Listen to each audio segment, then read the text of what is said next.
Welcome back to another episode of Local Search Tuesdays. This week, I've got an awesome treat for you. I'm sharing tips from the speakers at Engage a few weeks ago in Portland.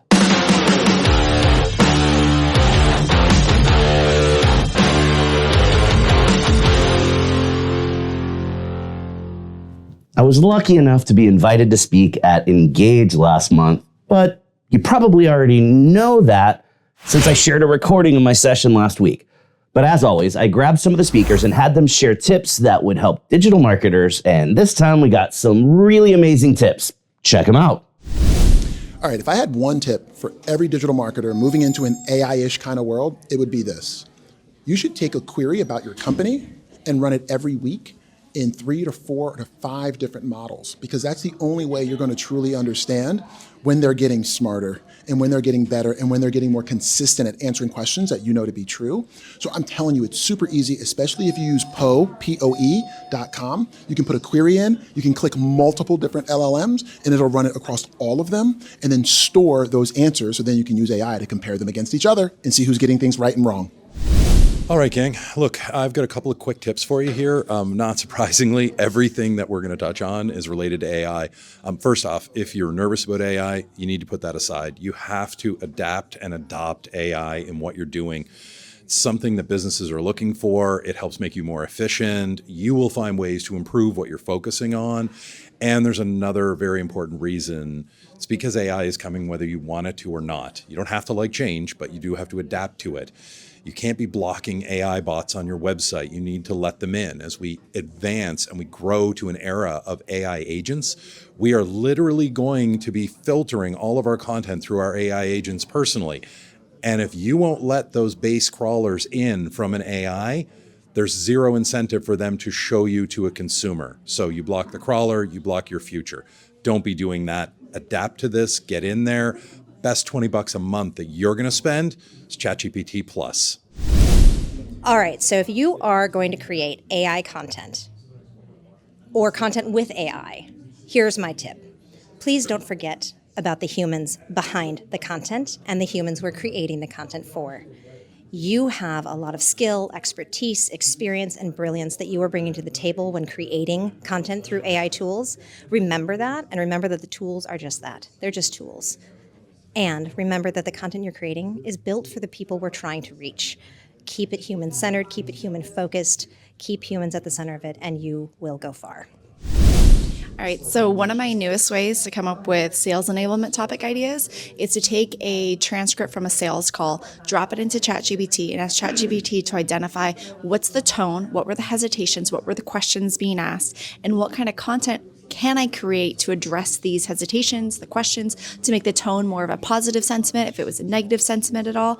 And ChatGPT will start to populate different ideas, and then you can ask it, all right, what medium should this be? Should this be a blog post? Should this be a video? What would be the most helpful way to really address these questions, really change these negative sentiments and make them into positive sentiments? And you're going to generate tons of new topic ideas for sales enablement topics by doing this exercise on a monthly basis. Never has there been a time that we have to be more diligent about constantly learning, upskilling ourselves in really niche areas. Schema markup's what I know, and there's some great free training at training.schemaapp.com. Why do you care about schema markup? Because it's the language of search engines and AI. Today I did a talk on entity SEO, and I think one of the key things that many people came up to me afterwards was about same as schema and how they use it. Well, the key thing is same as schema can work for almost any site where you connect the actual page topic to a known knowledge graph, generally Wikipedia or Wikidata. So look at entities in your page, look at the same as schema that you can put in the page, and make Google understand your site better. Okay, so for my tip is for in-house search marketers. When you're trying to get a project approved and you think there's going to be pushback, look for low-hanging fruit. Look for a way to implement a smaller portion of that project so you can prove it ahead of time, and that'll make it easier for you to get approval for the whole project. Embrace the culture of no dumb questions. When we go ahead and say, no dumb questions, how does X work? Or what does Y mean? We get to drop assumptions that lead to gaps between great skills, good intentions, and the outcome we desired. My second thing for you, just say, can I repeat that back? And say what you heard. That's going to close the gap in communication to make sure you're both on the same page going forward. So the tip I want to talk to you about today is in GA4, everyone's favorite tool. I know you hate it, but you have to use it. And what's just been introduced in GA4 are saved segments.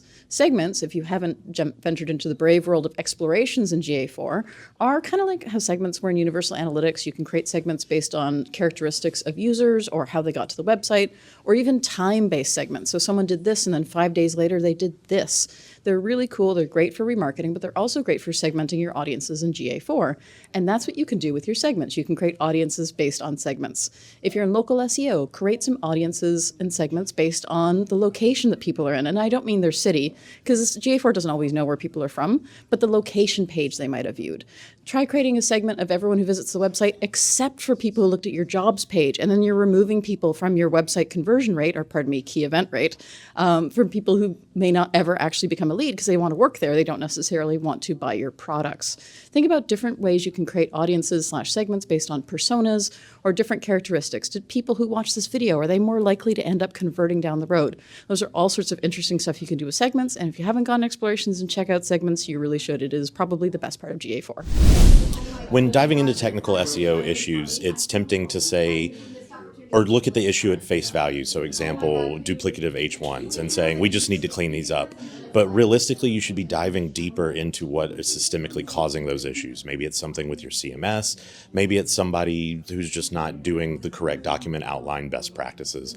And by doing that, you create a better and more efficient deliverable that you can give to your client and fix things more holistically and are less likely to run into those issues again. And speaking of deliverables, while creating said deliverables, think about your actual audience themselves when doing so. Don't just deliver a spreadsheet of all the issues that you export from whatever crawler that you're using. Once you're diving deeper and understand what's causing the issues, create a separate deliverable that then explains things further. Maybe it's a spreadsheet, maybe it's a document, but by doing that, you have better opportunities to get executive buy-in to actually implement those recommendations that you're making. They better understand them, but then you also have your supplemental data that you can give to your developers or whatever team is implementing so they know exactly what's going on. So the one thing that I always try to remember is that Google is a business. Google makes money the better it's able to capture the user intent. Therefore, if you also try to match with the words on your page, with how you market your company, with the website, its design, if you are also able to match the user's intent, you'll be essentially skating to where the puck is going to be, because that's what Google wants to do. So I worry less about the words, the keywords, things like that. I always focus on making sure that everything that I do is pointed towards understanding and delivering to the intent of the user. My best tip in order to run a successful campaign in terms of paid search is to understand your audience and break everything apart. The best way to do that, especially with Performance Max, is get granular, understand your clients, understand your users, and that whole entire journey. So break it apart. My tip is, it's with the age of AI, it's finally time to start paying attention to your meta descriptions. Most of us have left them blank for years, knowing Google will put a snippet in there. But when we see AI overviews, they're actually pulling that data. So it's time to start paying attention to your meta descriptions. My other tip is it's time to check out SERPrecon.com, brand new tool I just launched that lets you use real information retrieval science, like cosine similarity and vectors and all that other fancy stuff, to analyze your site against competitor sites using real methods search engines use instead of made-up metrics that the SEO industry loves to use so much. So check out SERPrecon.com. Great tips, right? That's all the time we have left for this week's episode. So you know what that means. Put your hand on the screen right here. We totally just high-fived because you learned something awesome. Thanks for watching, and we'll see you again next week for another episode of Local Search Tuesdays.